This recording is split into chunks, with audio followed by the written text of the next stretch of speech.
तारीफ़ें उस क्रिएटर के लिए जिसने इस यूनिवर्स को एक मकसद के तहत पैदा किया है।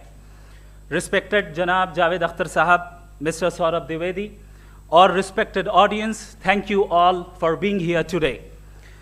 आज की डिबेट में चूंकि हम बात करने वाले हैं डज गॉड एग्जिस्ट के टॉपिक पर, तो ये एक ऐसा टॉपिक है जिसके मुताल्लिक कोई भी डिसीजन लेने के लिए अलग अलग स्टैंडर्ड्स हो सकते हैं। लिहाजा डिबेट के शुरू में ये ज़रूरी है कि हम ये जान लें कि आज के इस टॉपिक में कौन सा स्टैंडर्ड सही होगा और कौन सा गलत होगा। सबसे पहला स्टैंडर्ड जिसे मैं समझता हूं कि हमारे रिस्पेक्टेड जनाब जावेद अख्तर साहब बड़ी तेज़ी के साथ उसकी तरफ लपकेंगे, वो है साइंस। जबकि साइंस दर हकीकत खुदा के एग्जिस्टेंस को डायरेक्टली साबित करने या उसके एग्जिस्टेंस को डिनाई करने के लिए स्टैंडर्ड नहीं बन सकती। और उसकी वजह क्या है, ये मैं नहीं कह रहा, ये वो लोग कह रहे हैं जो साइंस के एक्सपर्ट्स हैं। नेशनल एकेडमी ऑफ साइंस कहती है science doesn't have the processes to prove और disprove the existence of God. Why? क्योंकि साइंस का ताल्लुक एम्पेरिकल एविडेंस से है और एम्पेरिकल एविडेंसेस का ताल्लुक हमारे नेचुरल और फिजिकल वर्ल्ड से है, जबकि गॉड नॉन फिजिकल और सुपर नेचुरल रियलिटी है। लिहाजा नॉन फिजिकल रियलिटी को आप उस टूल के साथ नहीं चेक कर सकते जिसका काम फिजिकल रियलिटी को तलाश करना है। लिहाजा आज इस डिबेट में गॉड की एग्जिस्टेंस को साबित करने या उसे डिनाई करने में साइंटिफिक एविडेंस को एक्सेप्ट नहीं किया जाएगा। दूसरा स्टैंडर्ड हो सकता है रेविलेशन, कि रेविलेशन के जरिए हम ये साबित करें कि गॉड एग्जिस्ट करता है या नहीं। लेकिन ये स्टैंडर्ड भी आज इररेलेवेंट है। क्यों? क्योंकि रेविलेशन मेरे नज़दीक सोर्स ऑफ नॉलेज है, वैलिड सोर्स ऑफ नॉलेज है, लेकिन हमारे जावेद अख्तर साहब के नज़दीक ये वैलिड सोर्स ऑफ नॉलेज नहीं है। लिहाजा आज की डिबेट में मैं एक भी एविडेंस किसी भी मजहबी स्क्रिप्चर से नहीं दूंगा ताकि जावेद अख्तर साहब के लिए वो अनएक्सेप्टेबल ना हो। तीसरा जो मेयार हो सकता है वो है ऑब्जर्वेशन, कि भाई कोई कहे कि हमें खुदा दिखाओ, अगर है तो दिखाओ, या ये कि खुदा के एग्जिस्टेंस पर एम्पेरिकल एविडेंस दो, तो ये है दर हकीकत गलत टूल का इस्तेमाल करना। ये ऐसा ही है कि जावेद साहब मुझसे ये मुतालबा करें कि मुफ्ती साहब आप मेटल डिटेक्टर के जरिए प्लास्टिक डिटेक्ट करके दिखाएं। अब चूंकि प्लास्टिक डिटेक्ट नहीं हो पा रही है लिहाजा plastic does not exist. No, you are using the wrong tool. इस टूल से प्लास्टिक को डिटेक्ट नहीं किया जाता। लिहाजा मैं समझता हूं कि गॉड के एग्जिस्टेंस पर एम्पेरिकल एविडेंस का मुतालबा करना एक बचकाना मुतालबा है, और हमारे रिस्पेक्टेड जनाब जावेद अख्तर साहब इस स्टेज से अब बहुत आगे निकल चुके हैं।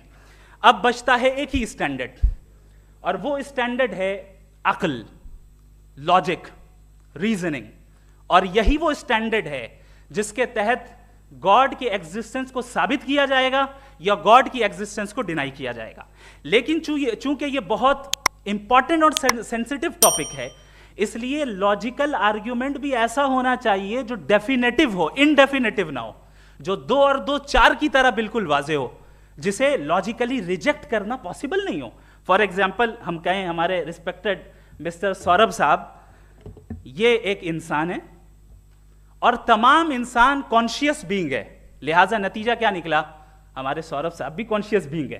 क्या ये इनडेफिनेट आर्ग्यूमेंट है या डेफिनेट आर्ग्यूमेंट है? ये डेफिनेट आर्ग्यूमेंट है। ये 2 और 2 की तरह वाजे है, इसमें किसी तरह जो है लॉजिकली इसको रिजेक्ट नहीं किया जा सकता। तो अगर आज हमारे जावेद अख्तर साहब ऐसी कोई अकली दलील और लॉजिकल एविडेंस दें खुदा के ना होने पर जो डेफिनेट भी हो, तो मैं ये ऐलान करता हूं कि यकीनन मैं उस एविडेंस को कबूल करूंगा और उस पर गौर करूंगा। लेकिन साथ में यह भी ऐलान कर देता हूं प्रेडिक्शन के तौर पर कि ऐसा कोई डेफिनेट आर्ग्यूमेंट कोई नहीं पेश कर सकता। दलील हम देंगे और डेफिनेटिव दलील देंगे, लॉजिकल दलील देंगे, ऐसी दलील देंगे जो एंटायर एथिस्टिक वर्ल्ड उसे रेफ्यूट नहीं कर सकती। चलें अब हम एक एग्जाम्पल सोचते हैं, एक सिनेरियो, सिंपल सिनेरियो, तमाम ऑडियंस से गुजारिश है, हम और आप एक आइसोलेटेड आइलैंड पर हैं, ऐसा आइलैंड जहां पे हमसे पहले कोई कभी नहीं गया। चलते चलते आपके सामने अचानक आपने देखा एक पिंक कलर की बॉल पड़ी हुई है, सबसे पहला सवाल आपके जहन में क्या आएगा कि ये बॉल यहां क्यों आई, कैसे आई, ये पिंक कलर की ही क्यों है, कोई और कलर भी हो सकता था, ये इसी शेप में क्यों है, कोई और शेप भी हो सकता था। नेचुरली आप इस तरफ पहुंचेंगे कि कोई ना कोई है जिसने इन स्पेसिफिक प्रॉपर्टीज के साथ इस बॉल को बनाया है और यहां पे रखा है। चूंकि आप जानते हैं कि ये जो बॉल है इसका एग्जिस्ट करना जरूरी नहीं है, ये एग्जिस्ट कर भी सकती थी, नहीं भी कर सकती थी, और एग्जिस्ट करना ही था तो किसी और फॉर्म में करती, किसी और कलर में करती। अब आप इस बॉल को एक्सपैंड करते चले जाएं, एक्सपैंड करते चले जाएं, एक्सपैंड करते चले जाएं, यहां तक कि ये बॉल यूनिवर्स के साइज की हो जाए। बताइए कि क्या साइज के बढ़ जाने से सवाल बदल जाएगा? हरगिज नहीं बदलेगा। अभी भी सवाल रहेगा ये यूनिवर्स कहां से आया, इन स्पेसिफिक प्रॉपर्टीज के साथ कहां से आया, क्यों आया, किसने बनाया, ये सवाल उस वक्त भी वैलिड रहेगा। लेकिन ये सवाल अगर हम जनाब जावेद अख्तर साहब से करें तो चूंकि इनका वर्ल्ड व्यू एथिस्टिक है, और सिर्फ इनका नहीं, मतलब जितने भी एथिस्ट हैं और एथिस्टिक वर्ल्ड व्यू को रखने वाले से अगर आप ये सवाल करें कि ये यूनिवर्स कहां से आया, तो इनका जवाब या तो आर्ग्यूमेंट फ्रॉम इग्नोरेंस होगा या डॉगमेटिक होगा। या तो ये कहेंगे कि मुझे नहीं पता कि ये कहां से आया, लिहाजा गॉड डज नॉट एग्जिस्ट, ये आर्ग्यूमेंट फ्रॉम इग्नोरेंस है, या ये कहेंगे कि ये यूनिवर्स खुद ब खुद बन गया। इसका मतलब ये है कि उस बॉल को भी खुद ब खुद बन जाना चाहिए, लेकिन बॉल के ताल्लुक से ये एक्सप्लेनेशन एक्सेप्ट नहीं की जाएगी कि ये खुद ब खुद बन गई, लेकिन यूनिवर्स के ताल्लुक से कर दिया जाएगा। इसे हम दूसरे अल्फाज में डॉगमा भी कह सकते हैं। दूसरी चीज, हमारे जावेद अख्तर साहब जरूर गॉड ऑफ गैप्स की मिसाल भी जरूर देंगे, और मिसाल देंगे कि पहले ज़माने में बिजलियां कड़कती थी तो लोगों ने किसी एक खुदा की तरफ, और बारिश होती थी तो दूसरे खुदा की तरफ मंसूब कर दिया, उनके पास दलील नहीं थी। यह हमारा वर्ल्ड व्यू है ही नहीं, यह हमारा वर्ल्ड व्यू है ही नहीं, क्योंकि नेचुरल फिनोमेना के प्रोसेस की इंटरप्रिटेशन को जान लेने से यह कहां से साबित हो गया कि गॉड एग्जिस्ट नहीं करता है। इस पर मैं इंशाअल्लाह अभी आगे बात करूंगा। आप हजरात ये भी देखेंगे, और मैं ये एक्सपेक्ट करता हूं कि हमारे रिस्पेक्टेड जनाब जावेद अख्तर साहब जरूर इमोशनल आर्ग्यूमेंट्स भी देंगे, जो कि एक लॉजिकल फेलेसी है जब बात आती है ट्रुथ को डिसाइड करने में। क्यों? मिसाल के तौर पर वो कहेंगे कि अगर गॉड है तो ईविल क्यों एग्जिस्ट करता है, जबकि मैं कहता हूं ईविल का एग्जिस्ट करना गॉड के एग्जिस्ट करने की दलील है, उसके खिलाफ नहीं है। चूंकि अगर गॉड है तो हम सब उसके सामने अकाउंटेबल हैं, और अगर हम अकाउंटेबल हैं तो अकाउंटेबिलिटी के लिए ईविल का मौजूद होना जरूरी है, उसके बगैर हम अकाउंटेबल नहीं हो सकते। और अगर हम अकाउंटेबल नहीं हैं तो हम जनाब जावेद अख्तर साहब से पूछेंगे कि आप बताएं कि फिर सफरिंग इस दुनिया में क्यों है? अगर खुदा नहीं है तो सफरिंग क्यों है? और उन लोगों के जज्बे का क्या जिनके अंदर सफरिंग के बाद इंतकाम लेने का जज्बा पाया जाता है और वो इस दुनिया से ऐसे ही चले गए, क्या उनकी सारी तकलीफें बेकार चली जाएंगी? अब आ जाएं उसी एग्जाम्पल की तरफ कि बॉल, मुझसे अगर कोई पूछे इस बॉल को किसने बनाया और या इस एक्सपेंडेड बॉल को किसने बनाया, मैं कहूंगा कि चूंकि ये यूनिवर्स और इस यूनिवर्स की तमाम चीजें कॉन्टिंजेंट हैं। कॉन्टिंजेंट होने का मतलब ये होता है कि जो अपने एग्जिस्टेंस पे किसी के ऊपर डिपेंड करती हो, तो जाहिर है ये यूनिवर्स कॉन्टिंजेंट है। और अगर कोई चीज कॉन्टिंजेंट नहीं है तो मैं रिक्वेस्ट करूंगा कि मुझे दिखा दें कि कौन सी चीज यूनिवर्स में कॉन्टिंजेंट नहीं है, हम भी जरा गौर कर लें और हम भी देख लें।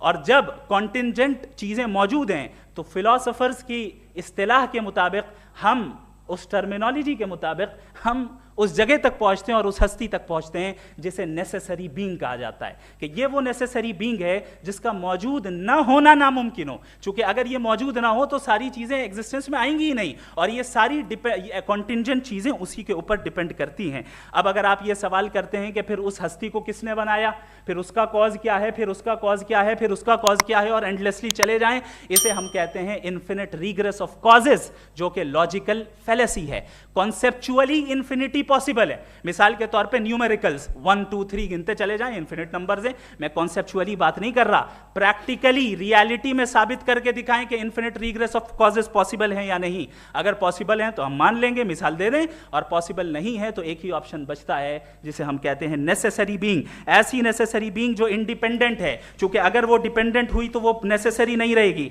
ऐसी इंडिपेंडेंट बीइंग जो इटर्नल है, अगर वो इटर्नल नहीं होगी, उसकी बिगिनिंग होगी तो वो खुद कॉन्टिंजेंट है। ऐसी बीइंग जो पावरफुल है, क्योंकि कॉन्टिंजेंट को एक्चुअलाइज करने के लिए पावर चाहिए। ऐसी बीइंग जो इंटेलिजेंट है और नॉलेजेबल है, क्योंकि ये यूनिवर्स स्पेसिफिक फॉर्म और स्पेसिफिक लॉज ऑफ नेचर के तहत प्रिसाइजली चल रहा है।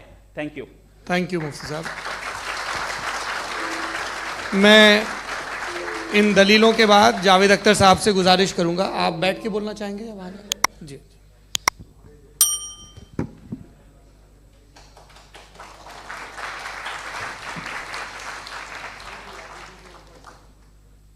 पहले तो मैं मुफ्ती साहब को एक अच्छी खबर देना चाहूँगा कि मेरी नॉलेज साइंस के बारे में बड़ी मामूली है, तो आप फिक्र ना करें उसकी, लेकिन कुछ कॉमन सेंस है मुझ में। देखिए, ये खुदा का तस्वुर कोई नया तस्वुर नहीं है, ये सदियों से रहा है। ये कुछ रिलीजन 3000 साल पुराने होंगे, 4000 साल पुराने होंगे, लेकिन इंसान कोई 10,000 12,000 साल से एग्जिस्ट करता है होमोसेपियन की शक्ल में, और हमेशा कुछ ना कुछ मज़हब रहे। ये मज़हब जाहिलों के नहीं थे, ये मज़हब एक ऐसी ग्रीक सोसाइटी के थे जहाँ बड़े बड़े फिलोसफर्स पैदा हुए। ये मज़हब इजिप्शियंस के थे जिन्होंने पिरामिड्स बनाए थे। ये रोमन्स के थे कि जिनका आर्किटेक्चर और सेनेट यानी पहली बुनियाद डेमोक्रेसी की लिमिटेड थी मगर डेमोक्रेसी थी, ये उन लोगों ने किए थे। तो इनका जो जुपिटर था, रा था, ज़्यूस था, उन्हें उस पर इतना ही एतमाद था जितना आज किसी मजहबी आदमी को अपने खुदा पे होगा। क्रिश्चियनिटी आने से पहले यूरोप में एक मज़हब था जर्मेनिक रिलीजन, उसका एक खुदा था, उसकी एक बीवी थी, उसके 2 बेटे थे, एक बेटी थी। फिर जर्मनी में जब यूरोप में क्रिश्चियनिटी आई तो वो खुदा, उसकी बीवी और पूरे ख़ानदान चला गया। तो हमने अगर हम हिस्ट्री देखें तो खुदा जो हैं वो ज़्यादातर फ़ानी है, वो हमेशा रहे नहीं, और वो जो लोग इन्हें मानते थे उनको आप कहें वो तो जाहिल थे, उन्हें तो कुछ पता ही नहीं था, ऐसा नहीं है।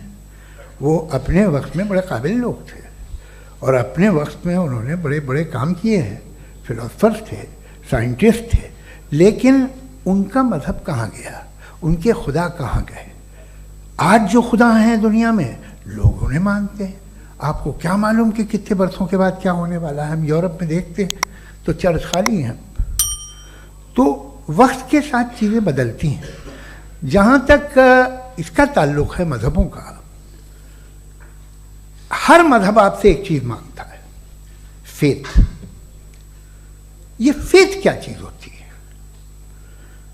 What is the difference between faith and belief? ये तो बहुत ही अहमखाना बात होगी कि कोई आदमी कहे साहब अगर खुदा है तो मुझे दिखाइए। ये तो जाहिलाना बात हुई। मैंने तो नॉर्थ पोल नहीं देखा है, मगर मैं मानता हूँ कि नॉर्थ पोल है। मैं क्यों मानता हूँ? इसलिए कि अगर ये दुनिया राउंड है तो उसका कोई टॉप होगा। कुछ लोग हैं जो वहाँ गए भी हैं, कॉमन सेंस कहता है कि ऐसा होगा, सबूत है, गवाह है, रीज़न है। तो ये मेरा फेथ नहीं है। तो फेथ में और बिलीफ में डिफरेंस क्या है? जो मजहब मांगता है आपसे, हर मजहब फेथ मांगता है। फेथ का मतलब ये है कि ना कोई गवाह हो, ना कोई सबूत हो, ना कोई रैशनल हो, ना कोई लॉजिक हो, ना कोई प्रूफ हो, मगर तुम एक बात को मानो। ये है फेथ। वरना बिलीफ होता।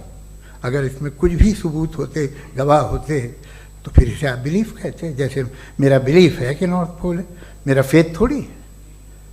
फेथ इन तमाम शर्तों को रद्द करता है। तो फिर स्टुपिडिटी क्या है?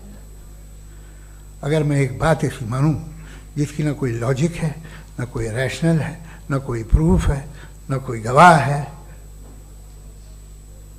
ना कोई सबूत है, और मैं उसे मानूं, तो ये स्टुपिडिटी हुई।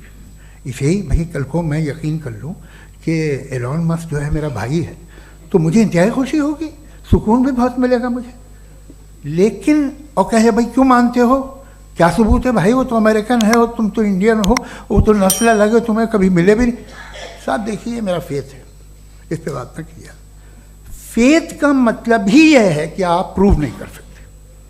अगर आप प्रूव कर सकते हो तो फेथ की ज़रूरत ही नहीं, फिर तो आप बात करेंगे, आप कितनी बहस कर लीजिए। अल्टीमेटली दुनिया का हर मजहब फेथ पे टिका है, और फेथ का मतलब है एक ऐसा यकीन जिसका कोई सबूत, कोई गवाह, कोई रैशनल नहीं। अब आप ये कहें, क्या आप ये क्यों कह रहे हैं कि साहब ये कायनात किसने बनाई? कमाल ये है कि आपने बताया कि एक आइलैंड पे गए और एक बॉल देखी। आपने ये नहीं कहा कि आइलैंड किसने बनाया, आपको सिर्फ बॉल पे हैरत हुई। हमने आइलैंड पे हमने हैरत नहीं की, होते हैं आइलैंड। इसी तरह ये आइलैंड है, सितारे, ये गैलेक्सीज, ये सब आइलैंड हैं, खला में। हम उन्हें टेकन फॉर ग्रांटेड लेते हैं, हम पूछते नहीं किसने बनाए। आपने जजीरे के बारे में भी नहीं पूछा है। मेरी पैदाइश कैसे हुई? क्या मैं प्लान्ड पैदा हुआ था? I was plan to be born, या एक लकी स्पर्म था जो किसी एक से चिपक गया? मेरी पैदाइश रैंडम। और इंसाफ जिसे आप कहते हैं, इंसाफ का तो नेचर से कोई वास्ता ही नहीं है। जो आप कहते हैं कि एक दिन इंसाफ मिलेगा, इंसाफ is a human concept, nature में कोई इंसाफ नहीं। अगर शेर हिरन को खा जाता है तो उसे कोई सजा नहीं मिलती। अगर एक आंधी आती है और हरे भरे पेड़ों को उखाड़ के फेंक देती है तो आंधियों की जेल नहीं होती है। नेचर में इंसाफ नहीं, इसलिए वो नेचर को इंसाफ की जरूरत भी नहीं। नेचर तमाम एक है। अब हम कहें कि साहब ये देखिए जो मैंने खाना खाया था, ये मेरी आंख तो नहीं यूं कर दिया उसे, तो इसे सजा मिलने नहीं, वो सिस्टम है, ऐसे ही चल रहा है। नेचर बगैर इंसाफ के है। इंसाफ इज अ ह्यूमन कॉन्सेप्ट। तो जो आपसे कहता है कि मैं तुम्हें इंसाफ दूंगा, वो इंसानी जहन की पैदावार है। ये नेचुरल है ही नहीं, ये आसमानी है ही नहीं। नेचर का तसव्वुर, इंसाफ का तसव्वुर। भाई आप साथ मिलते हैं, अब आप लेफ्ट हैंड ड्राइव करते हैं, ये क्या है? तमाम सच, तमाम नेकी, तमाम शराफत लेफ्ट हैंड ड्राइव है। वरना क्या होगा, या तो आप क्रॉस कर देंगे, आपका एक्सीडेंट हो जाएगा, या आप किसी को मार देंगे, या ट्रैफिक जैम हो जाएगा। झूठ, बेईमानी, रिश्वतखोरी, ये तमाम जो है driving on the wrong side, इसके ऊपर कुछ नहीं। ये तो हमने बनाया, जैसे हमने लेफ्ट हैंड ड्राइव बनाई है। ये कॉन्सेप्ट ऑफ इंसाफ जो है ये हमारा है, इसका नेचर से कोई वास्ता नहीं। शेर खा जाता है हिरन को, उसे जेल होती है क्या? कुछ भी नहीं, है ही नहीं। तो ये जो दुनिया के रिलीजन प्रॉमिस करते हैं आपसे इंसाफ, इसी से मालूम होता है कि ये मैन मेड है। ये तसव्वुर कहीं और का है ही नहीं। जो नेचर है, कुछ लोग कहते हैं नेचर ही खुदा है, तो नेचर में तो इंसाफ नहीं कहीं। और आप वादा कर रहे हैं कि तुम्हें मरने के बाद इंसाफ मिलेगा। मुझे अगर मिलेगा तो मैं बहुत खुश होऊंगा, लेकिन मैं यकीन नहीं कर पाता हूँ, इसलिए कि मैं फेथ नहीं पैदा कर सकता। The very fact that religions demand faith, इसका मतलब है कि उनके पास जस्टिफिकेशन नहीं है। अच्छा था फिर रिलीजन अगर मॉडरेशन में है, कोई सा भी नहीं, वो आप में कुछ खूबियाँ भी पैदा करता होगा, देखिए उससे ये फ़ायदा है, वो फ़ायदा है। अल्कोहल जो है वो ज़्यादातर दवाओं में यूज़ होती है, और एक सर्वे किया गया था अमेरिका में कि लॉन्जिटिविटी किन लोगों की है। तो एक तरफ वो लोग थे जो शराब पीते ही नहीं थे, और एक तरफ वो थे जो एक बोतल शराब रोज़ पीते थे। सबसे ज़्यादा लंबी उम्र उनकी है जो 2 पैक नाप के शराब पीते और खाना खाते हैं। मगर हम शराब को बुरा समझते हैं, मैं भी बुरा समझता हूँ। क्यों? ऐसा होता नहीं। कुछ चीज़ों में आदत होती है कि वो बढ़ती है। आज तक मैं एक आदमी दूध पीता है, आप 10 साल बाद भी मिलेंगे तो एक ही गिलास पीता होगा। ऐसा नहीं होता, सुबह से दूध पीता रहता है। मिल्कोहलिक मैंने नहीं देखे, अल्कोहलिक होते हैं। ये टेंडेंसी है मजहब की कि वो बढ़ता है, जैसे कैंसर बढ़ता है, जैसे शराब बढ़ती है। कुछ लोग होंगे जो उसे सही तरह से यूज़ करते हैं। मुझे यकीन है कि हमारे मुफ्ती साहब भी उनमें से एक, इनसे बहुत खुशी हुई मुझे इनसे मिलकर। लेकिन कितने लोग हैं कि आज आप देखते हैं दुनिया में जो तबाहियाँ हैं, इनमें कितना हाथ है उन लोगों का जो बिलीवर कहते था मजहब ये नहीं कहता, ना कहता होगा, मगर जब ये मजहब पीते हैं तो ऐसे बिहेव करते हैं। थोड़ा सा अगर हो तो शायद बहुत अच्छी बात, लेकिन शराब थोड़ी सी नहीं रहती, उसमें टेंडेंसी है पहले।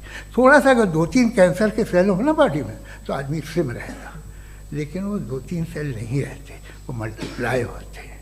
जावेद साहब टाइम पूरा हो गया। टाइम हो गया, तो बस बात खत्म हो गई। अच्छा, मुझे कुछ और कहने को था भी नहीं।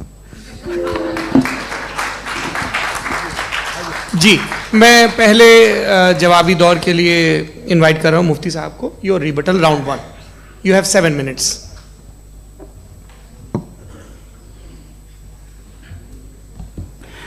Thank you very much Javed साहब, आपकी बात को सुनकर बड़े महजूज हुए हम लोग। महजूज, डू यू अंडरस्टैंड?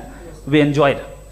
ओके, अब थोड़ा सा लॉजिकली उसको हम लोग देखते हैं। दरअसल हम लोगों ने कल गुजारिश की थी मुफ्ती साहब से भी, जावेद साहब से भी, कि हिंदुस्तानी ज़बान आम फहम सबको समझ में आ जाए और जहाँ कहीं आप मुश्किल शब्द इस्तेमाल करें वहाँ बताते भी चलें। Thank you. तो सबसे पहले हमारे रिस्पेक्टेड जावेद साहब ने हवाला दिया कि खुदा फ़ानी है। कितने मजहब आगे चले गए, किसी ने जुपिटर को खुदा माना, किसी ने किसी को माना। मैं कहता हूँ जिसने कॉन्टिंजेंट चीज़ को खुदा माना, गलत माना, वो खुदा ही नहीं, वो खुदा ही नहीं है। हम तो नेसेसरी बीइंग को साबित करने बैठे हैं, वो नेसेसरी कॉज जो इटरनल है, जो अबदी भी है और अजली भी है। हम किसी और को साबित करने नहीं बैठे। दूसरी चीज उन्होंने कहा कि फेथ एंड बिलीफ, ये एक ऐसी डेफिनेशन है फेथ की जो इन्होंने पहली मर्तबा पेश की है, या माफ कीजिएगा इन्होंने पहली मर्तबा पेश नहीं की है, रिचर्ड डॉकिंस ने पहली मर्तबा पेश की है। मुझे मालूम है ये सोर्स कहां से है। एपिस्टेमोलॉजिकली फेथ और बिलीफ का फर्क आप इस तरह नहीं कर सकते सर। फेथ सही भी होता है, गलत भी होता है, बिलीफ सही भी होता है, गलत भी होता है। जो लॉजिक, रीजन और एविडेंस से बैक्ड होगा वो फेथ सही होगा। और आप जिस फेथ की बात कर रहे हैं कि इलॉजिकल है और उसके पीछे नहीं है, तो we are on the same page. हम नहीं मानते उस फेथ को, जो फेथ ऐसा हो जिसके पीछे कोई लॉजिक ना हो, एविडेंस ना हो, हम नहीं मानते। हम तो उस फेथ के कायल हैं जिसके पीछे लॉजिक हो और एविडेंस हो। तो बिलीफ सही भी होता है, गलत भी होता है, फेथ भी सही होता है और गलत भी होता है। तो आज फेथ और बिलीफ के डिफरेंस पे बात नहीं हो रही है। आज आप चाहे फेथ एक्सेप्ट कर लें या बिलीफ एक्सेप्ट कर लें, आज ये बात होगी कि ट्रूथ क्या है, चाहे ट्रू बिलीफ सही है या ट्रू फेथ सही है, और फॉल्स फेथ क्या है और फॉल्स बिलीफ क्या है, बात इस पे हो रही। दूसरी चीज इन्होंने पूछा, स्टुपिडिटी फिर क्या है? अगर फेथ रिलीजन स्टुपिडिटी नहीं है तो और क्या है? चूंकि फेथ का मुतालबा करते हैं तो स्टुपिडिटी क्या है? मैं कहता हूं स्टुपिडिटी एथिज्म है। उसकी वजह यह है कि आप एक सड़क पे जा रहे हो और आप किसी गार्डन में जाएं और देखें वहां लिखा है फूलों के साथ I love Javed Akhtar, and I really do, I love you sir. So जब आप वहां पर पहुंचे तो वहां पहुंचकर अब ये बताएं, क्या आप ये कहेंगे wow what a natural selection? ये क्या नेचुरल सिलेक्शन है? नहीं, ये प्रिसाइजली डिजाइंड है, इसके पीछे डिजाइनर है। लिहाजा अगर कोई एक ऐसी कॉमन सेंस की बात को कबूल नहीं कर रहा है कि यूनिवर्स जो इतने प्रिसाइजली काम कर रहा है, हम कह दें कि खुद ब खुद बन गई, मैं समझता हूं इससे बड़ी स्टुपिडिटी और कुछ नहीं है। ये इरैशनल चीज है। फिर हमारे सर ने कहा कि आपने बॉल पे फोकस किया, आइलैंड पे फोकस नहीं किया। अरे आइलैंड को किसने बनाया यही समझाने के लिए तो बॉल की मिसाल दे रहा हूं। और बॉल भी कॉन्टिंजेंट है, आइलैंड भी कॉन्टिंजेंट है, दोनों नेसेसरी बीइंग का मुतालबा करते हैं। आगे इन्होंने कहा कि नेचर में कोई इंसाफ नहीं है, हम डिसाइड करते हैं कि मोरालिटी क्या होती है, इंसाफ क्या होता है, हम डिसाइड करते हैं। जैसे ड्राइविंग सीट में ट्रैफिक वाला, ये तो किसी खुदा ने नहीं कहा, ये है, इसे कहते हैं फॉल्स इक्विवेलेंस। ये एक लॉजिकल फेलेसी है।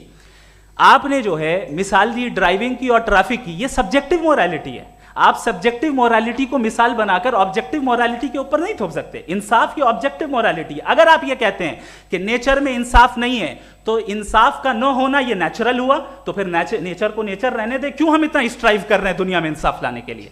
ये तो इलॉजिकल बात है, इरैशनल बात है। इसलिए बहुत सी चीजें ऐसी हैं जो ऑब्जेक्टिवली जो है इविल या गुड हैं, और बहुत सी चीजें ऐसी हैं जो सब्जेक्टिवली हैं। सब्जेक्टिवली जो मोरल होता है या इमोरल होता है उसको हम सोशल कंसेंसस से या पर्सनल प्रेफरेंस से डिसाइड करते हैं।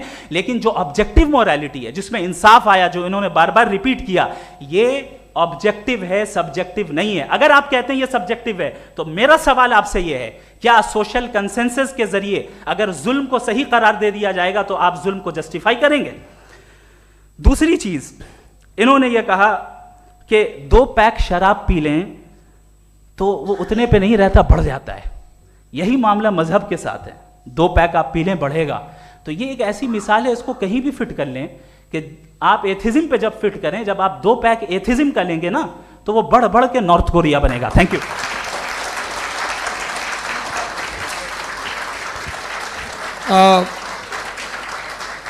फर्स्ट राउंड के रिबटल के लिए मैं जावेद साहब को इनवाइट कर रहा हूं। आपके पास 7 मिनट का वक्त है, रीसेट कर दीजिएगा प्लीज। मुझे इस बात की खुशी है कि मुफ्ती साहब ने भी मान लिया कि नेचर में कोई इंसाफ नहीं है। तो कोई भी चीज़ जो इंसान ने नहीं बनाई है उसमें इंसाफ नहीं होता है। एक बात मैं आपसे अर्ज़ करूँ, ज़रा पता लगा लीजिएगा, ये जो आप बाग में जाते हैं बेहद खूबसूरत फूल देखते हैं ना, इनमें से कोई नेचुरल नहीं है। ये सारे फूल क्रॉस करके बनाए गए हैं। जो जंगल में फूल होते हैं निहायत मामूली होते हैं, ये फूल इंसानों ने बनाए हैं। जो आप बाग में देख के वाह वाह कहते हैं, ये इंसानों के बनाए हुए हैं। डिफरेंट फूलों को क्रॉस करके, डेवलप करके, फिर क्रॉस करके इस तरह से बनाए गए। नेचुरल फ्लावर नहीं। किसी जंगल वीरान में जाके आप गुलाब के फूल नहीं देखेंगे। ये सब बनाए हुए इंसान ने, बहुत से काम इंसान ने किए। बाकी है कि आपने मेरी एक बात का जवाब नहीं दिया, जिससे मुझे शिकायत है कि फेथ क्या है और आप फेथ मांगते क्यों हैं मुझसे?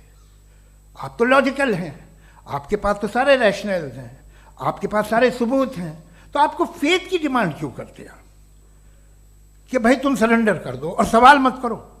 कोई मजहब सारे सवाल करने की इजाजत नहीं देता है और मना करता है कि ज़्यादा सवाल ना करो, बह जाओगे तुम। आप क्यों रोकते हैं? हकीकत यह है कि इंसानी तारीख क्या है। इंसानी तारीख ये है कि दुनिया में 2 तरह के लोग हुए हैं। एक वो जिन्होंने अपनी लाइल्मी की परस्तिश की है, दूसरे वो जिन्होंने अपनी इग्नोरेंस या लाइल्मी से झगड़ा किया है और मालूम किया है कि क्या है। ये जो आप कह रहे हैं, आज आप हैरान हैं कि भाई ये यूनिवर्स कैसे बनी। लोग हैरान थे कि सूरज डूबता है तो इधर से कैसे निकलता है। और आप एक कदम जाके हमेशा का मानने को तैयार है, एक कदम पीछे ही मान जाइए। भाई आप इसके बाद जाते हो, कहते सवाल ना करना कि ये कहाँ से आया, ये पावर तो हमेशा से हमेशा रहेगी। तो आप यूनिवर्स के बारे में मानने में क्या तकलीफ है? एक कदम पहले रुक जाइए। ये हमेशा से थी या नहीं थी, हमें मालूम नहीं है। और ये कहना कि हमें मालूम नहीं है, कमाल ये है कि दुनिया के सारे मजहब सब जानते हैं ये दुनिया कैसे बनी थी, कैसे मिटेगी, मरने के बाद क्या होगा, इनको सब इल्म है। इनको किसी को डायनासोर होते थे पहले ये नहीं पता था, किसी को नहीं पता। किसी भी दुनिया की मजहबी किताब में डायनासोर का जिक्र नहीं है। लेकिन बाकी सब बातें, how to make universe in 4 easy lessons and बाकी सब पता है। जिसको सब पता है वो गड़बड़ है। हम में ये इंकिसार, ये ह्यूमिलिटी होनी चाहिए कि हम ये कहें कि हमें ये बहुत सारी बातें नहीं मालूम, लेकिन हम उनकी परस्तिश ना करें, अपनी लाइल्मी को की परस्तिश ना करें, हम उसे पता लगाने की कोशिश करें। जिस दुनिया में आप बैठे हैं सर, ये हॉल जो है, ये इलेक्ट्रिसिटी जो है, ये माइक जो है, जिस हवाई जहाज से आप आए थे, वो जिस कार से आप यहाँ आए हैं, ये सब उन लोगों की बनाई हुई है जिन्होंने सवाल किए थे। ये दुनिया जिसमें आप आज आराम से हैं, ये उन लोगों की बनाई है कि जिन्होंने सवाल किए थे। और हर स्टेज पे इन सवालों को मकरूह कहा गया था, गलत कहा गया था। आप ज़रा तारीख पढ़िए, एक बड़ी दिलचस्प किताब है बर्ट्रैंड रसेल की, जिसमें उसने रिलीजन एंड साइंस कि कब से रिलीजन जो है साइंस के अगेंस्ट है। और हद तो ये है कि भाप के इंजन के खिलाफ थे, स्टीम इंजन के भी खिलाफ थे, और फतवे हुए उन पर, वेटिकन ने दिए। तो ये हमेशा, अभी जैसे ही ये राइट विंगर आते हैं अमेरिका में पावर में, तो वो जो अपना ये क्या बोलते हैं उसे, सीड क्या बोलते हैं, सीड क्या जो, हाँ नहीं सीड जो होते हैं जिस पे जी नहीं भाई, वो जो ह्यूमन बॉडी के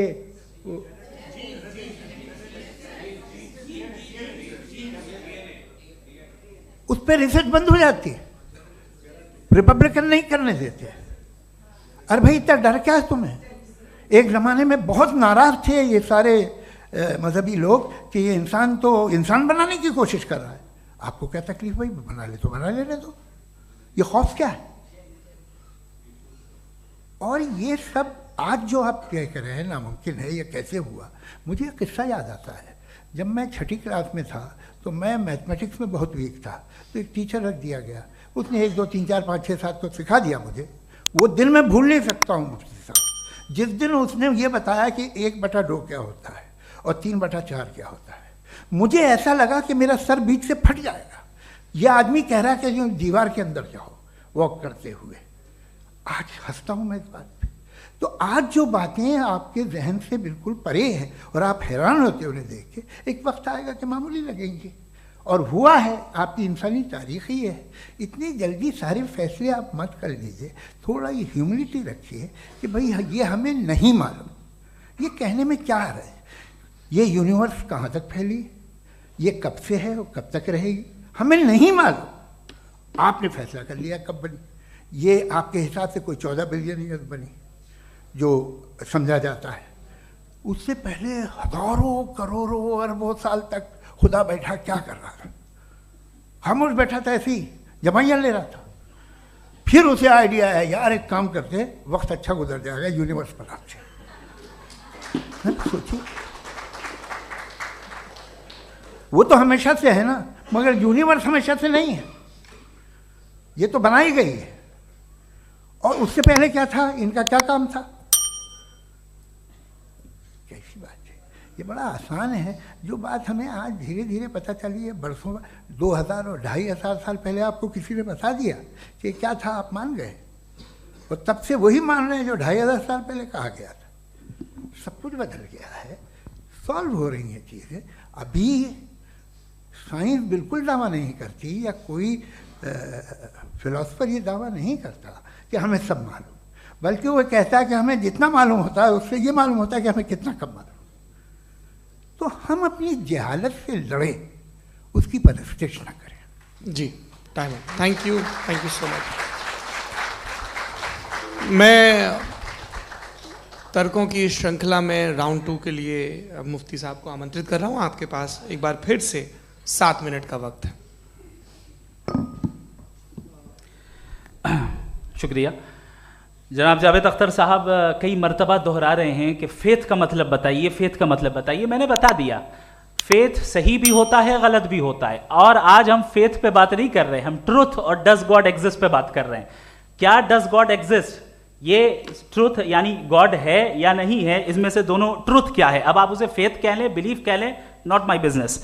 उसके बाद आपने कहा कि भाई सवाल करने से मजहब रोकता है।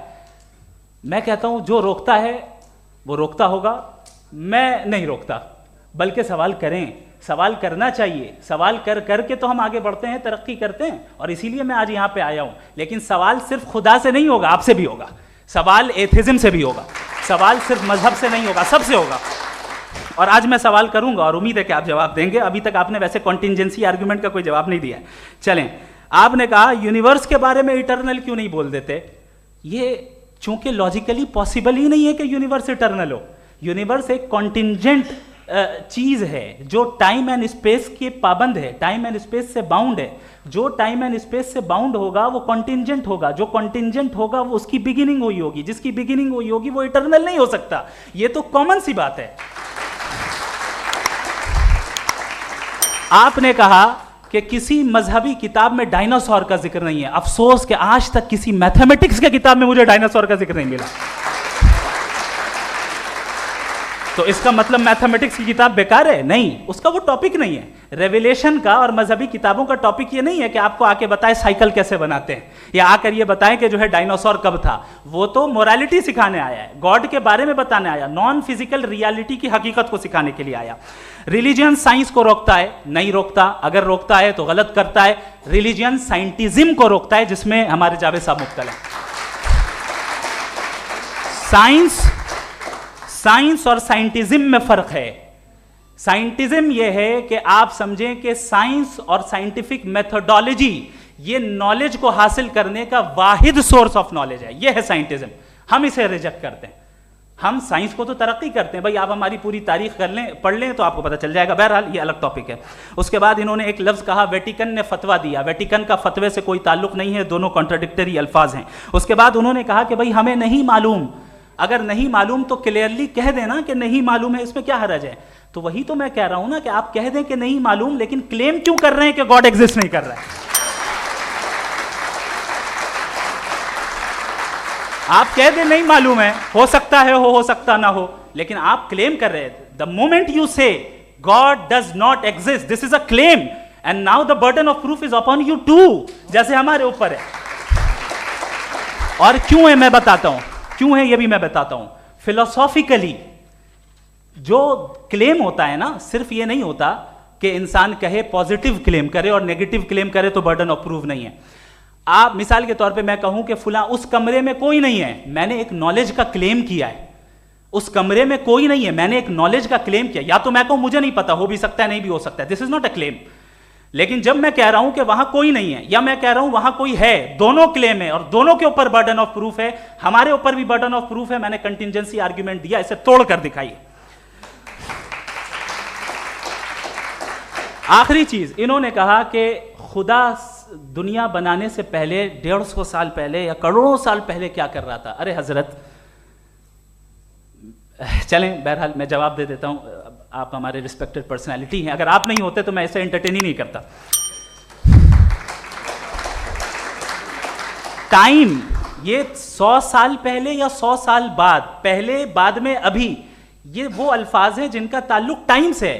टाइम शुरू ही हुआ है यूनिवर्स की बिगिनिंग के बाद, तो उसके पहले खुदा क्या कर रहा था? सवाल इलॉजिकल है, ये फेलेसी है। यानी आप ये कह रहे हैं कि यूनिवर्स के बनने से पहले खुदा क्या कर रहा था? टाइम के बनने से पहले, पहले का ताल्लुक टाइम से, टाइम उस वक्त था ही नहीं, तो ये सवाल ही इनवैलिड है खुदा के ताल्लुक से। दूसरी चीज, आर्ग्यूमेंट ऑफ कंटिजेंसी जो मैंने आपके सामने पेश की है, आपने बार बार ये प्रूफ किया और ये कह रहे हैं कि गॉड ऑफ गैप्स। देखिए पहले नहीं मालूम था, साइंस ने कर दिया। सिंपल्स की मिसाल से मैं समझा देता हूं। जिस गैप्स की आप बात कर रहे हैं ना, साइंस उन गैप्स को जिन चीज के जरिए भी प्रूव करेगा वो कॉन्टिजेंट ही होगा, अब चाहे वो फोर्स हो, मैटर हो या एनर्जी हो। लिहाजा सवाल हमारा उस वक्त भी वैलिड होगा जब तक कि आप नेसेसरी बीइंग पे ना आ जाएं, और इन्फिनिट रिग्रेस पॉसिबल नहीं है of causes in practical world, तो जाहिर है कहीं रुकना पड़ेगा, जहां रुकेंगे वही खुदा है। दूसरी चीज, आपने ये कहा, क्या कह रहा था मैं, किस पॉइंट को? What? Oh no, after that, just now. हाँ, जहां रुकेंगे वही खुदा है। बहरहाल, तो टाइम का जिक्र हो गया, गॉड ऑफ गैप, सॉरी, या इसकी एक मिसाल आप ले लें। एक कार है, एक साहब ने देखा कि भाई कार जो है उसके व्हील्स कितने अच्छे लगे हुए हैं सही जगह पे, स्टीयरिंग जो है कितने अच्छे जगह पे लगी हुई है, और सीट्स कितने वेल डिजाइंड है, कितनी प्रिसाइजली ये कार काम कर रही है, तो जरूर कोई ना कोई इसे क्रिएट किया है, किसी ने क्रिएट किया है। अब जावेद साहब आए और कहे अरे जनाब बोनेट खोलिए, इसमें इंजन है, इंजन इस कार को चला रहा है, hence prove no one has created the car. This is illogical, this is irrational. आपने इंजन के जरिए उस गैप को तो साबित किया, लेकिन क्या उससे कार की जो क्रिएशन है और उसका जो क्रिएटर है ये इम्पॉसिबल हो जाए? ऐसा पॉसिबल है? उसका सवाल खत्म हो जाए, ऐसा पॉसिबल है? नहीं। आपने गैप्स को फिल करके, कॉन्टिंजेंट चीजों से गैप्स को फिल करके हमारे ऑब्जर्वेशन को और ब्रॉड कर दिया। अब हमें और पता चल गया कि ये जो कार है इसका सिस्टम कितना ज्यादा कॉम्प्लेक्स है। पहले कम समझते थे, अब कॉम्प्लेक्सिटी और ज्यादा वाजे हो गई। अब हमें समझ में आ रहा है कि हमारी सर्टेनिटी और बढ़ गई कि जरूर इस कार को किसी ना किसी ने बनाया। यही मामला यूनिवर्स का है। साइंस हमेशा फिजिकल वर्ल्ड की चीजों को ही फिल करती जाएगी और फिजिकल चीजों से ही करती जाएगी, चूंकि एम्पेरिकल एविडेंस का ताल्लुक फिजिकल वर्ल्ड से है। आप साइंस के जरिए मेटाफिजिकल रियलिटी को कभी साबित नहीं कर सकते। ये रॉन्ग टूल का इस्तेमाल करना है। ये वही काम है कि आप मेटल डिटेक्टर से प्लास्टिक डिटेक्टर करने चलें, जो कि जाहिर है सही नहीं है। Thank you.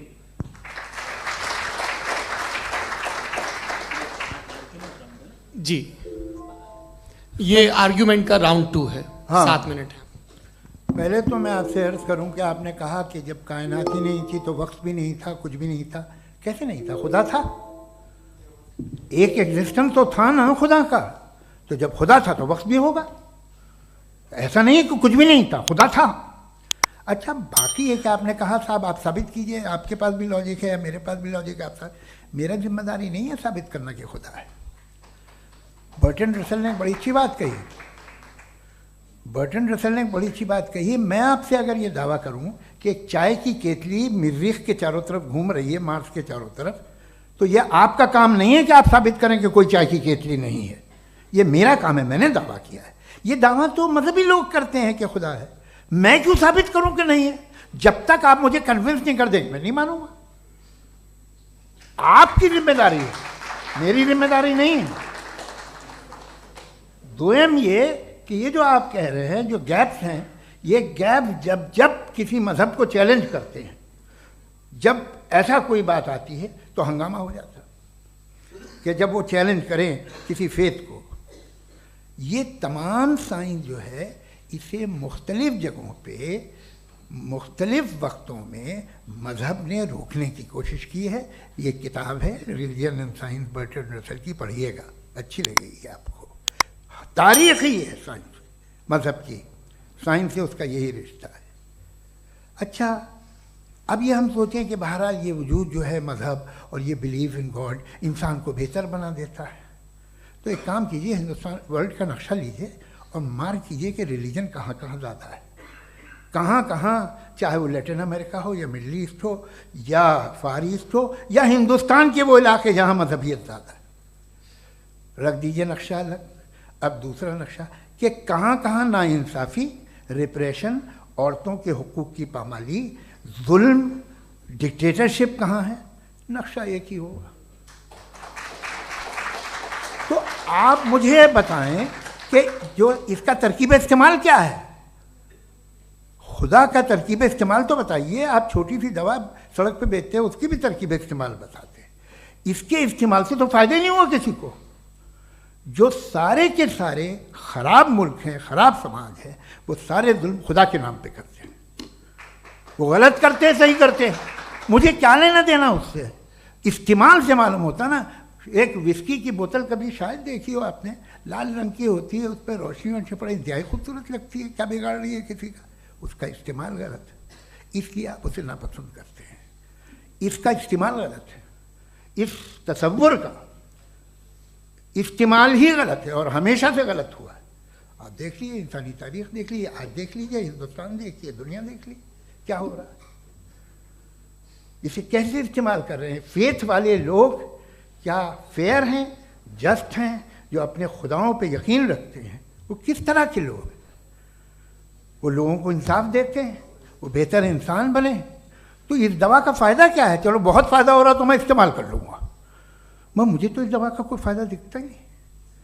मुझे तो ऐसा लगता, मैं एक और बात बताऊं, अगर कोई आदमी मजहबी है और अच्छा आदमी है तो मैं उसकी बहुत इज्जत करता हूँ, इसलिए कि मेरा ख्याल है मजहबी आदमी का अच्छा होना मुझसे अच्छा होने से ज़्यादा मुश्किल है। भाई हर चीज़ की एक लिमिट है। आप इतना भाग सकते हैं, इतना नहीं भाग सकते, इतना वजन उठा सकते, इतना नहीं उठा सकते, इतना दूर देख सकते हैं, इतना दूर नहीं देख सकते। उसी तरह कॉमन सेंस कहता है कि आप में नेकी का भी एक कोटा होगा। अब आप अगर सुबह जाते हैं अपनी इबादत गाह और इबादत करते हैं तो बाहर निकलते हैं तो आप तो यही महसूस करते हैं कि आपने एक बहुत अच्छा काम किया, आपकी नेकी का एक बहुत बड़ा कोटा खर्च हो गया जिससे किसी का कोई फायदा नहीं। मैं तो नहीं जाता हूँ, तो मुझे तो किसी को खाना खिलाना पड़ेगा, किसी बेवा की मदद करनी पड़ेगी, मैं अपना कोटा कैसे कंज्यूम करूँ? आप अपना कोटा सारे मजहबी लोग इंतहाई यूजलेस कामों में यूज करते हैं, उसके बाद भी अगर आप में बच्ची है थोड़ी सी शराफत, तो भाई वाह क्या बात।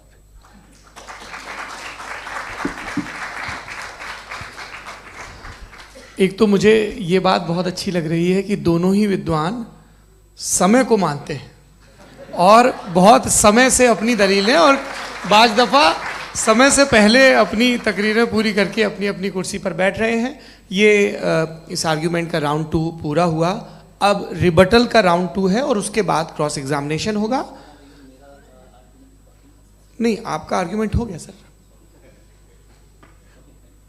हमारे यहाँ स्कूल के सिलेबस में पंच परमेश्वर कहानी पढ़ाई जाती है, प्रेमचंद जी की लिखी हुई। आप निश्चिंत रहिए, आपके कोई राउंड में मिस नहीं होने दूंगा। रिबटल का राउंड 2 मुफ्ती शमाइल नदवी साहब।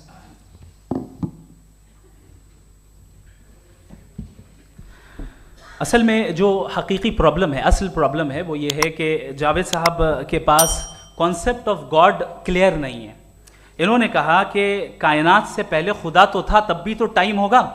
ये टाइम कायनात का हिस्सा है। हम खुदा, उस खुदा को मानते हैं, नेसेसरी बीइंग का टाइमलेस होना जरूरी है, चूंकि वो टाइम का क्रिएटर है। जब उसने टाइम को क्रिएट किया तो वो खुद टाइम पे कैसे होगा? उसने जब स्पेस को क्रिएट किया तो खुद स्पेस में कैसे होगा? अगर वो टाइम एंड स्पेस को पहले से ही उसका पाबंद है तो फिर किस चीज को उसने क्रिएट किया? लिहाजा ये सवाल गलत है कि खुदा था तो टाइम होगा। बिल्कुल नहीं, टाइम के पाबंद हम है, खुदा नहीं है। हम फिजिकल वर्ल्ड से ताल्लुक रखते हैं, वो मेटाफिजिकल रियलिटी है। दूसरी चीज इन्होंने मिसाल दी कि चाय की केतली हवा में घूम रही होगी, और पता नहीं शायद वो बर्टन रसल का उन्होंने हवाला दिया। बहरहाल यही प्रॉब्लम है। प्रॉब्लम यही है कि हम चीज़ों के दरमियान डिफ्रेंशिएट नहीं कर पाते। ये जो आपने मिसाल दी ये इमेजिनेशन है, और मैं जो साबित कर रहा हूं वो लॉजिकल नेसेसिटी है। आप इमेजिन करने आए तो कुछ भी करें, जुपिटर में पिंक एलिफेंट होगा, यूनिकॉर्न होगा, करें, उससे कायनात पे क्या फर्क पड़ता है? उससे आप लॉजिकल नेसेसिटी साबित नहीं कर सकते। मैं तो उस प्राइम कॉज की बात कर रहा हूं, उस नेसेसरी बीइंग की बात कर रहा हूं जिसके बगैर इस कायनात का एग्जिस्टेंस मुमकिन नहीं है। दूसरी चीज, मजहब को साइंस चैलेंज करती है वगैरह वगैरह, ये हमारा टॉपिक ही नहीं है। मैं इस पे बात करूंगा तो फिर मेरा वक्त चला जाएगा। मजहब के ऊपर चूंकि हमारी डिस्कशन नहीं है, साइंस को मजहब और बिलखुसूस मैं और हमारा वर्ल्ड व्यू कम अज कम साइंस को पीछे नहीं करता है, साइंटिज्म की मजम्मत करता है। इसकी वजाहत मैंने पहले कर दी। दूसरी चीज इन्होंने कहा वर्ल्ड का नक्शा लीजिए, वर्ल्ड मैप लीजिए, 2 अलग अलग जगह की। हजरत मैंने ये होमवर्क किया था, और मैंने मिडिल ईस्ट का एक नक्शा लिया और यूरोप का एक नक्शा लिया। ये मजहबी इलाका और ये लिबरल और एथीस्ट इलाका। मुझे पता चला कि सबसे ज्यादा रेप केसेस जो हैं वहां पर है।